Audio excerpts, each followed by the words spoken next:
So this is the final video of my Graham's Extreme Productivity Experiment series. This is the video where I'm looking back over all of the experiments, so January through to December, and what have I done differently, what am I doing now. Just to quickly recap, so I'm on, we're now in May of 2015, and I'm looking back over the year January to December 2013, and which is when I did the experiments originally.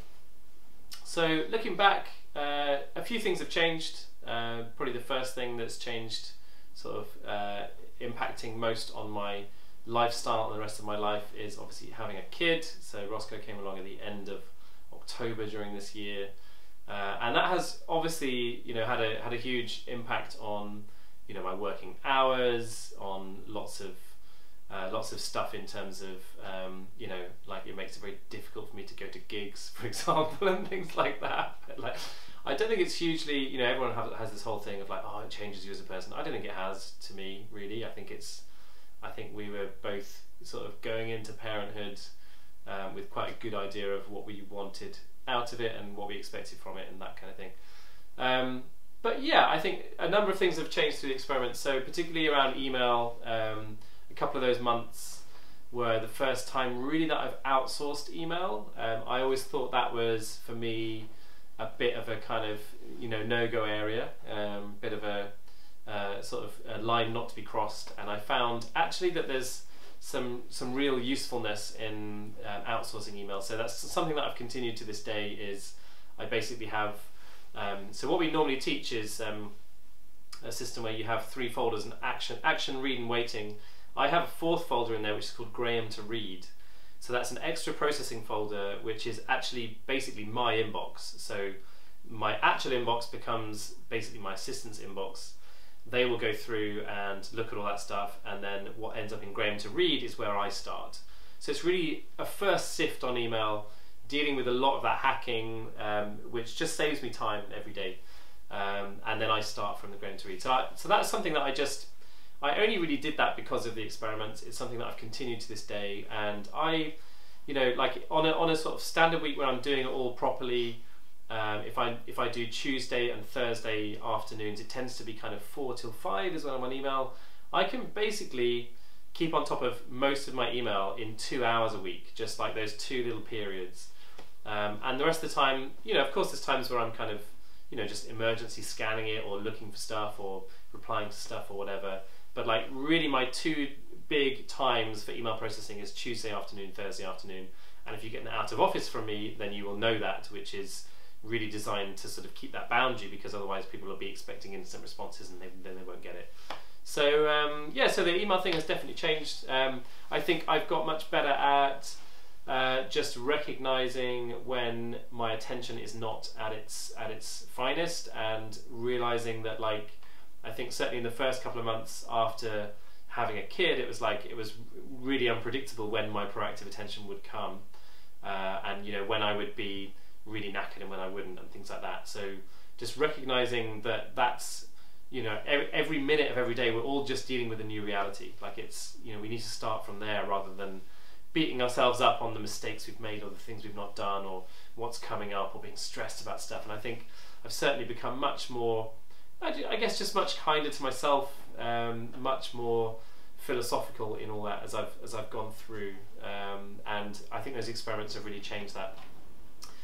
The final thing I would say is really just a plea around the whole premise of habit experimentation, and just wanted to say something about just giving you guys an invitation to try some of this.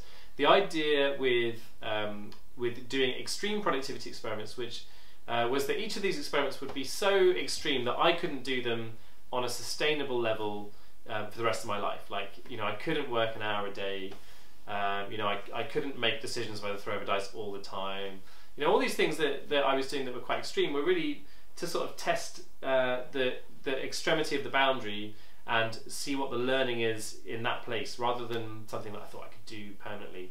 But I think we can do habit experimentation all the time. So just, opening a different version of Word, or using, writing in a text file or an email instead of writing in a Word document, or walking a different way to the bus stop in the morning, or just drinking something different instead of your standard tea in the morning. Like all these tiny little things just jolt your brain into thinking about the process of work rather than just the work, thinking about how you're going to get there rather than just the destination.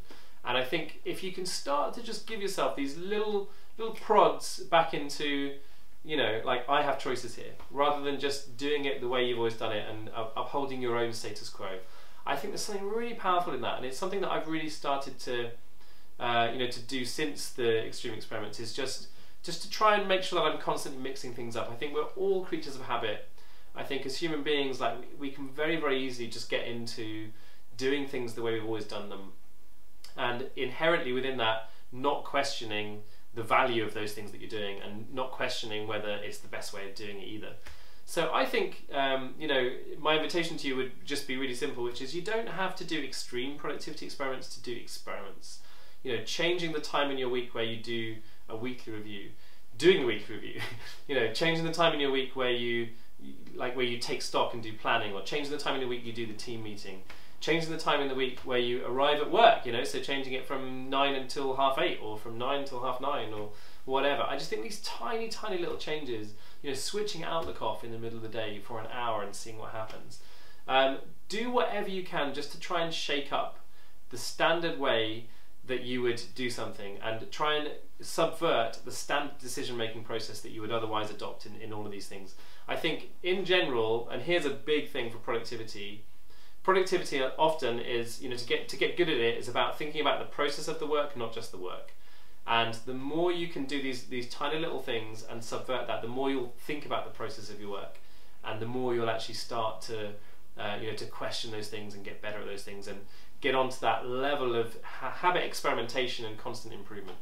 So that's my invitation to you, is you don't need to worry about this being extreme, but just experiment, just change things, notice what happens, give yourself a good little, do it consistently for a week in that way, just so you can kind of have some proper data, not just a one-off to compare it to, but just make changes and just experiment with those tiny little things and see what the impact's like. And often you'll find that the impact's much bigger than the tiny little tweak that you're making along the lines.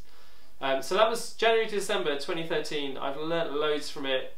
It's been really great actually just looking back on it and reflecting on it, and thinking back to A, some of those assumptions, B, some of those surprises, things that just didn't go according to plan at all, and particularly just thinking about a couple of the running themes through that, one of which I think particularly is attention. I think we're living in a world where attention is, not only is it our most precious resource, but it's also under massive threat.